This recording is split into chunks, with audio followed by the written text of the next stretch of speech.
मैं इसीलिए सारी एडटेक कंपनी केवल एग्जाम पे ध्यान दे रही थी। मैं केवल बड़ा बिजनेस जूनियर है, किसी एडटेक कंपनी है जो एग्जाम के बाद भी है। आज हम अफोर्डेबल है, अवेलेबल है, एक्सेसिबल है, डंके की चोट पे बोलते हैं। 7,999 में जो हमने लॉन्च प्राइस दिया, किसी में हिम्मत नहीं है, क्योंकि पड़े हो किस चक्कर में, कोई नहीं है टक्कर में। हम इतना अफोर्डेबल लेकर के आए, इतना अवेलेबल लेकर के आए हैं। हम टियर 3 टियर 4 सब हिंदी भाषा में, और इसीलिए हम multiple device, multiple operating system का लॉग इन एंड्रॉइड पे भी है, मोबाइल पे भी है, टैबलेट पे भी है, विंडो पे भी है, लैपटॉप पे भी है, डेस्कटॉप पे कमिंग सून, आपके लिए गेम चेंज कर दिया। और सुनो मेरी बात, सुनो सुनो सुनो सुनो भैया, एक बात और, कॉपी पेन लेकर के बैठिए, अंत तक लिख लेना एक एक बात। यही होगा, यही रहेगा आपके जिंदगी भर आपके साथ।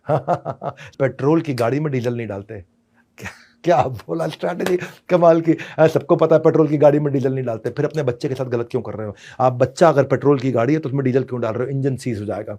जैसा बच्चा उसको वैसा एक्सेप्ट करो। हाँ, कोई बच्चे इंट्रोवर्ट है, कुछ एक्सट्रोवर्ट है, कुछ शाय है, कुछ टॉकेटिव है। कैसे किया जाए? इंट्रोवर्ट बच्चे को पहले खिलौने के साथ बात करना सिखाया जाता है, उसको पिच द पिक्चर सिखाया जाता है, उसको कहानी बोलना सिखाया जाता है। देखो, बच्चे 3 प्रकार के होते हैं। पहले आप समझते हैं, एक होता है विजुअल लर्नर, उसको बोलते हैं वैक, विजुअल, ऑडिटरी, काइनेस्थेटिक। हर बच्चा अलग है। ये सुनो, बहुत काम का टॉपिक बता रहा हूं, मेरे को बहुत बाद में पता चला था अपने बारे में। पूरे स्कूल टाइम पे मुझको नहीं पता चला था कि मैं विजुअल लर्नर नहीं हूं, मैं ऑडिटरी और काइनेस्थेटिक लर्नर हूं। मुझे खुद अपने बारे में बाद में पता चला था।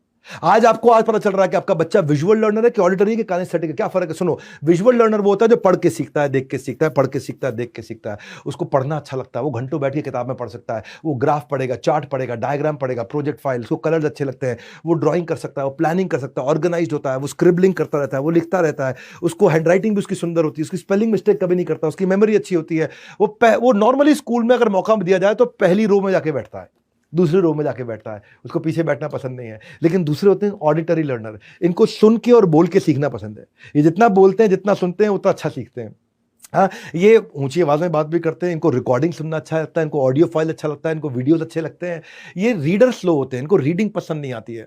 ये अगर कोई नॉइज आ जाए तो डिस्ट्रैक्ट हो जाते हैं, तुरंत डिस्ट्रैक्ट हो जाते हैं। ये पढ़ते पढ़ते भी, बोलते बोलते पढ़ते हैं, इनको गाते गाते पढ़ते हैं, कई बार म्यूजिक लगा के पढ़ते हैं। ये डिबेट्स में अच्छे होते हैं, ये बातचीत में अच्छे होते हैं, ये लेक्चर सुनना पसंद करते हैं। और मौका दिया जाए तो ये क्लास में जाके बीच में बैठते हैं, ना आगे बैठते हैं ना पीछे बैठते हैं। पर कुछ होते हैं काइनेस्थेटिक लर्नर, ये बिल्कुल अलग है। हमारे देश के स्कूल इनके लिए बने ही नहीं है।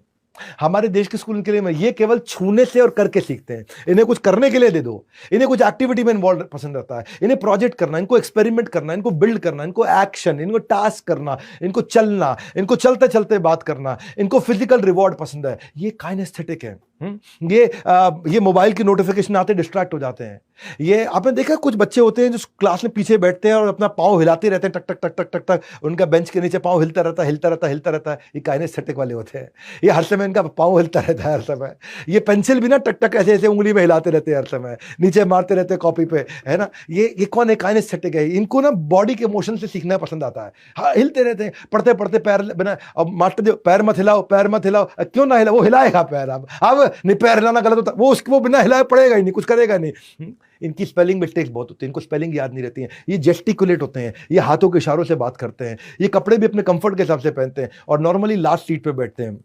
भैया, अब आपका बच्चा कौन है समझना है। इसमें कुछ भी सही गलत नहीं होता है। पेट्रोल की गाड़ी में डीजल नहीं डालते हैं। ये बोलते हैं visual, auditory, kinesthetic. There is no right, there is no wrong learning style. आपको अपने बच्चे का स्टाइल आइडेंटिफाई करना है, पैटर्न पढ़ो उसका कौन सा है, उसकी प्रेफरेंस को समझो। ऑनलाइन क्वेश्चन, साइकोलॉजिकल असेसमेंट आ रहे हैं इसके ऊपर बहुत सारे देश के अंदर, उनको यूज करो। क्या बच्चे की स्ट्रेंथ क्या है, वीकनेस क्या है, और उसके प्रेफर्ड लर्निंग स्टाइल के हिसाब से पढ़ाओ। उसके 7/10 को बढ़ाओ, उसके 2/10 को नहीं बढ़ाते हैं। उसको टीचिंग टूल विजुअल लर्नर के क्या होते हैं? वो व्हाइट बोर्ड पे, फ्लो चार्ट पे, पिक्चर पीपीटी से पढ़ेगा।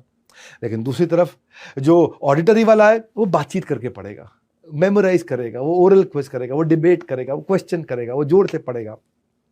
पर काइनेस्थेटिक वाला करके सीखेगा।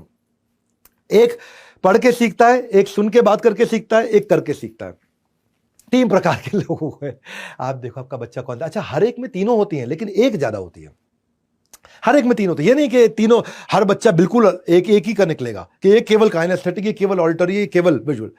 हर एक में तीनों का कॉम्बिनेशन होगा, पर कुछ ज्यादा होगा, कुछ कम होगा। हमारा एजुकेशन सिस्टम जो है वो विजुअल लर्नर के लिए, पढ़ के सीखने वालों के लिए बनाया गया है, और थोड़ा सा ऑडिटरी, सुन के। काइनेस्थेटिक के लिए तो हमारा एजुकेशन सिस्टम है ही नहीं। करके सीखने वाला है ही नहीं। तो इस चक्कर में हमारे यहाँ जो काफी सारे जो जीनियस होते हैं ना, वो ड्रॉप आउट कर जाते हैं स्कूल से, और उनको शैतान और बुद्धू बच्चा बोला जाता है, पीछे बैठते हैं, लेकिन वो जिंदगी में बहुत कुछ कर जाते हैं।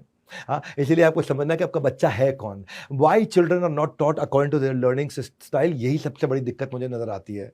हाँ, कि लेस वो फिर मोटिवेटेड नहीं है नॉलेज गेन करने के लिए। देखो, learning, speaking, reading, writing, LSRW बोलते हैं इसको, वो किसमें तेज है?